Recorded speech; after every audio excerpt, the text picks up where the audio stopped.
এখন বাড়িতে চলে যাচ্ছি। কেন? কারণ আমরা এখন কিভাবে থাকবো, আমাদের কোনো নিরাপত্তা নেই।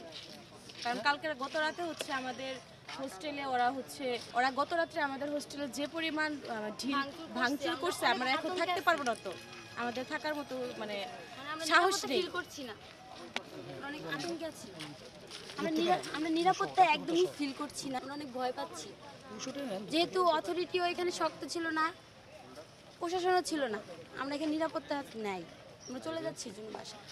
মূলত যখন হামলাটা হয় তখন কিছুক্ষণ পরে ওরা ইটগুলো ঢিল দিচ্ছিল, ইটগুলো আমাদের হলের ওখানে যাচ্ছিল, জানালার ওখানে।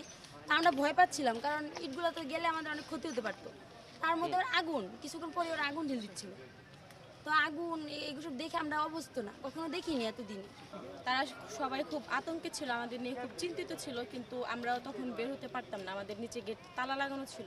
তাছাড়া আমাদের স্যাররা আসছিল আমাদের প্রোটেক্ট করার জন্য, আমাদের স্যারের গায়েও তারা হাত তুলছে, আমাদের সামনে আমাদের স্যাররাও মার খেয়েছে ওখানে।